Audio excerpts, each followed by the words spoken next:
morning, everyone. Evening for those of you in the Southern Hemisphere like me. Today, I'll be talking about the social dilemma, but before that, a little about me. My name's Nathan Kinch. I'm the CEO of Greater Than X. I'm also the co-founder of Greater Than Learning, the world's first dedicated community and social learning platform for ethical change makers. I've spent most of my career working with leaders and practitioners, helping them design their organizations for the qualities of trustworthiness.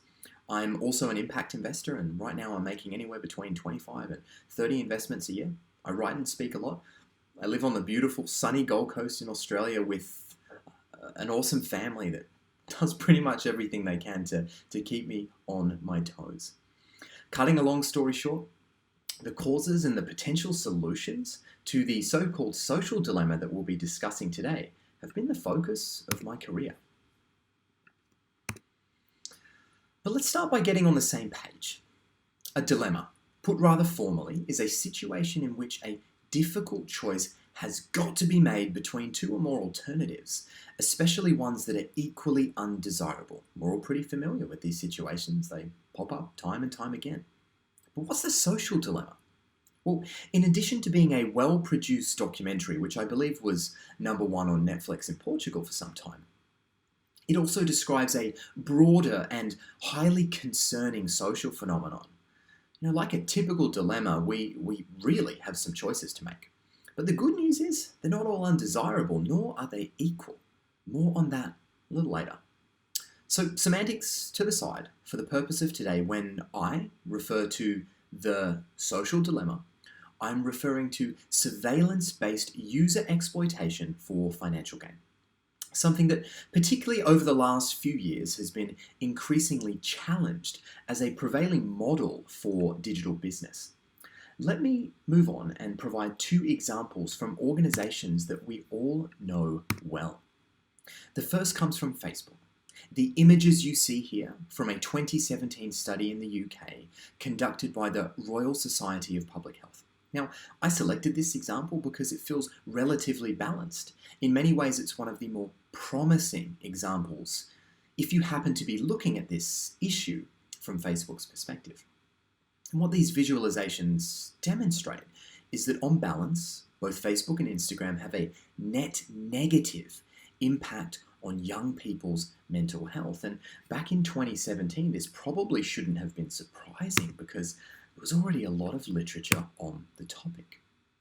Which brings us to the now infamous emotional contagion study, a real study published in the peer-reviewed literature. It kind of still surprises me that it got the ethical tick of approval given the typically high standards in academia. Now, in this study, using a massive sample of unsuspecting Facebook users, researchers demonstrated direct manipulation of people's emotional states by changing the information and the sentiment of their feeds. You might be asking, well, how is this an example of surveillance-based user exploitation for financial gain? How's this an example of the social dilemma? Well, Facebook's a public corporation. It reports to shareholders. The metrics that matter most are the metrics that increase shareholder confidence and thus directly impact shareholder value. These reporting metrics are directly impacted by advertising revenues. So the more time people spend on platform, the more engaged they are, regardless of how meaningless that engagement might be, the greater value in the advertising-based business model. Facebook's desire for growth in alignment to its business model creates incentives misalignment between different stakeholders. They're optimizing for completely different outcomes to the ones that their 2+ billion members care about. They're actively monitoring their members' each and every action, in other words, surveilling them, in order to make money. And this business model is now often referred to as surveillance capitalism. Here's another example, and I should call out up front that this isn't a direct criticism of Satya Nadella. As far as I can tell, he's one of the most empowering and effective leaders that we have in big tech today. But he is stuck in a similar system to the one that we've described for Facebook. Now, in this particular case, we're going to refer to executive remuneration that is directly impacted by specific quantitative metrics. Now, last time I checked, I use LinkedIn all the time. The platform existed to support professional development, learning, networking, debating. the idea is that hopefully these activities that we engage in, they lead to real life outcomes like partnerships, new jobs, whatever. And I find myself asking, like, how does me logging in more and then leaving and then logging in again, how does that directly contribute to these real world outcomes? I can't see it. I don't think there's data to support it. Now there might be, but I am certainly not privy to it. What this specific metric does is encourage the smart and capable folks at LinkedIn to design behavior patterns that achieve uplift in this key metric or measurement area. For instance, when someone messages me directly, I get messages all the time, I receive an email notification, right? We all know this. I open the email, bugger, I can't view any of the content, I've got to go and log in. Now, does this deliver value to me, or does it simply help uplift that metric that I described a moment ago? And funnily enough, and this may be the same for you, this annoys me. I wish I could just view the content in the email, right? This metric and the behavioral design techniques that are used to increase said behavior, they might well detract from the actual reasons that I'm making use of the platform in the first place.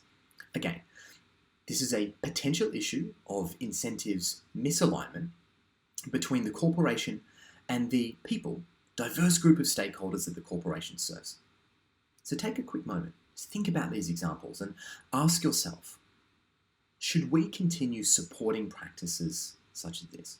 Or should we question them and then seek to better them? I've had the privilege over the years of working with some pretty incredible people, and I can honestly say that these people are motivated to do good, to use their work as a force for good. They've got ethical intentions. In fact, most of the folks I speak to and work with are explicitly frustrated with the organizations they work for. You know, they expect better, but companies keep under-delivering, as was highlighted rather concerningly in some research from MIT earlier this year. Organizations, they talk big and they deliver small. They're not doing what they say they will do, and this very directly and very negatively impacts their trustworthiness.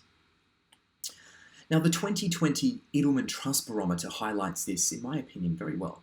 Organizations are over-investing in competence. This is paying off a little, but not as much as they expect. They're under-investing in ethics, and this is reflected effectively in the quadrant visual. Interestingly, ethics is 3 times more important than competence is when it comes to trust. So these organizations, they've currently got their priorities upside down. And what's more, we can support this with Accenture's 2018 Competitive Agility Index, which systematically analysed the performance of N 7,030 companies. And it found that trust disproportionately impacts bottom line business outcomes. Now, I know there are outliers on either side of the bell curve, like when Facebook was fined $5.2 billion, that led to a rise in stock price. But across the board, this seems to play out pretty consistently in most scenarios. Now, before we move on to really massage rather than hammer this message home, some very recent research, late 2020, from the Ethics Center and Deloitte Access Economics further highlights the ethical opportunity. This isn't just about doing what is right or what is overwhelmingly supported by all stakeholders. It directly impacts business performance. Now, I'm here to argue that it's time we catch up. Now, this may be clear to you already, but I'd like to touch on it before we continue. All of this, meaning organizations talking big and failing to deliver, or in words relevant to today, surveillance-based user exploitation for financial gain, negatively impacts our well-being, not their well-being, our well-being. We in this room attending this event, we're not immune.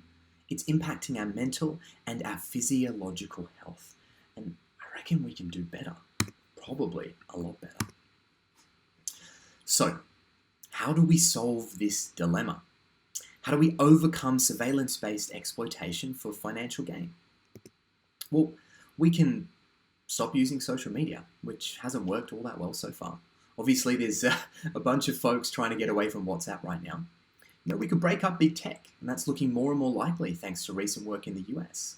But will it really have an impact? We don't know yet. We can let these organizations self-regulate.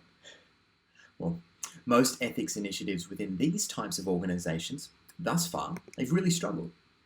There's little evidence to suggest that there's going to be any direct impact on the fundamental activities and assumptions that have created the social dilemma in the first place. We can keep hitting them with the stick, but again, this isn't working. Or we could manage our digital lives, which just sounds like too much work. It's too hard. It's unlikely to work. We could also just accept apologies that are being made at face value and move on with our lives. I think most of us to that say no thanks. So what are the better alternatives here? What else could we do? Well, there are some really effective proposals out there.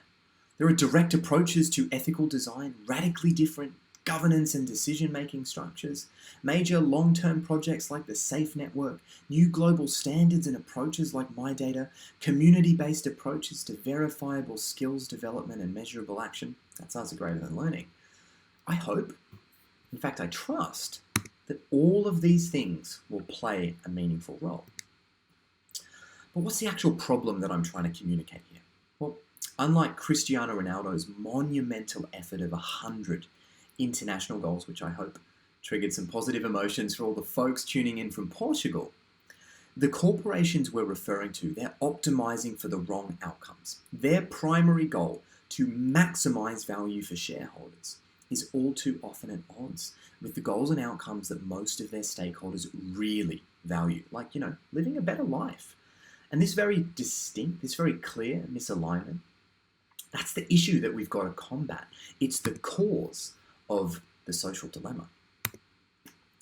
Now, I know this feels almost a little bit depressing thus far, but interestingly, I'm optimistic about our prospects for progress. As I mentioned right at the start, this may not be a dilemma in the traditional sense of the word. Not all options are undesirable, nor are they equal. So with that, take a moment. A deep breath or two could go a long way. Imagine we had a blank slate, no assumptions.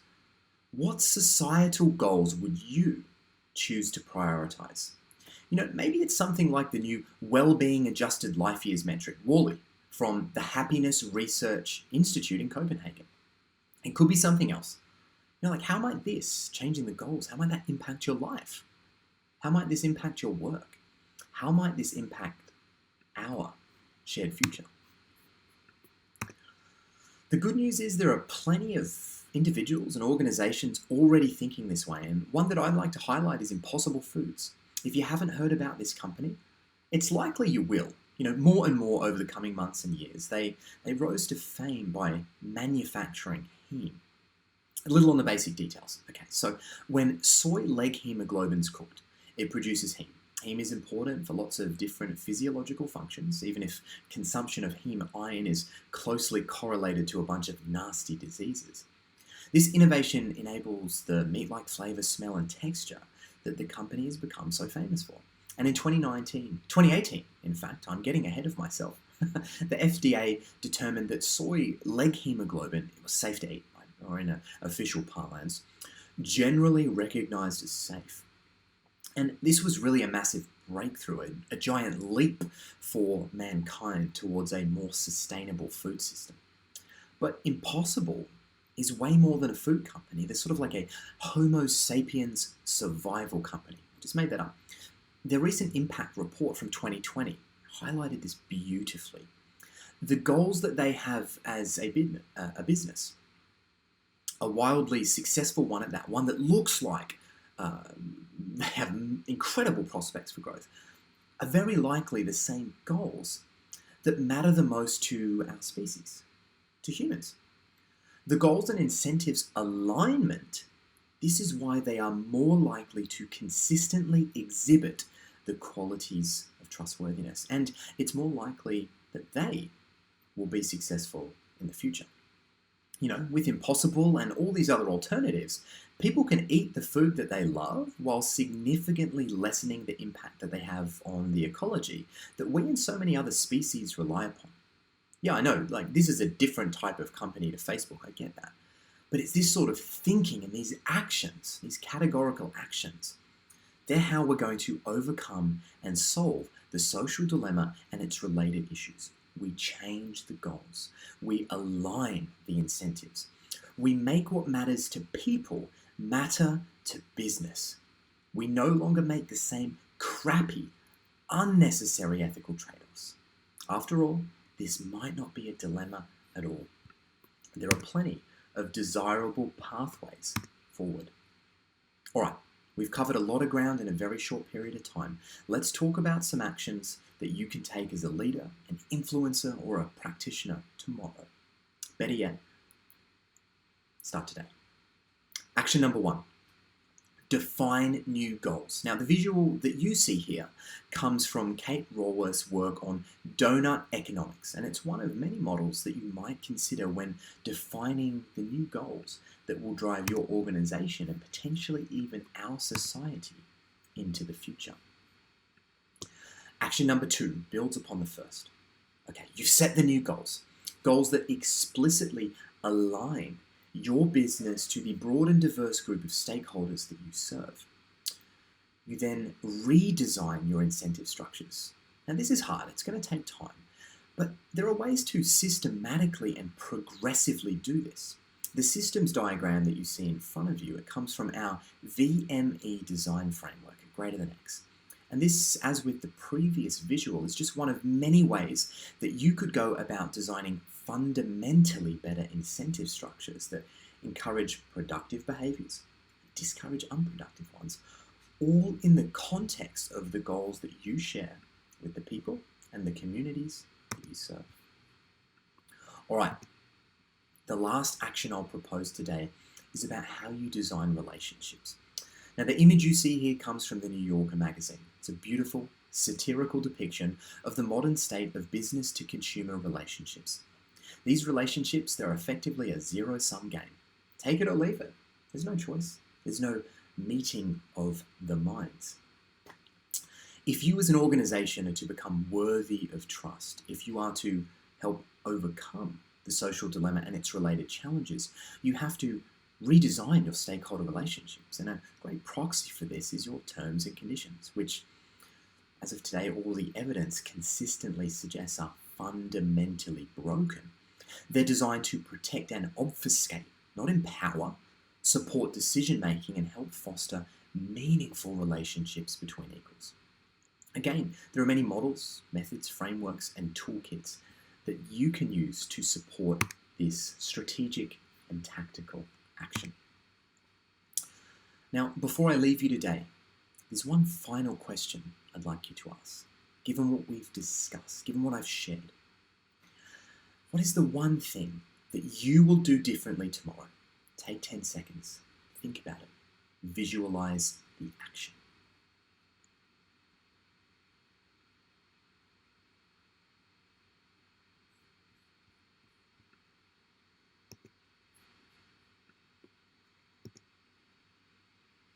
Awkward silence. What a way to end, right? Jokes aside, it's been an absolute privilege. I would like to thank the entire organising team. I trust this was thought-provoking and insightful. If you'd like to continue this discussion, open your photo app, scan the QR code, and connect with me on LinkedIn. Just don't message me. Let's together define new and better goals. Through this, we can ensure the social dilemma is a thing of the past.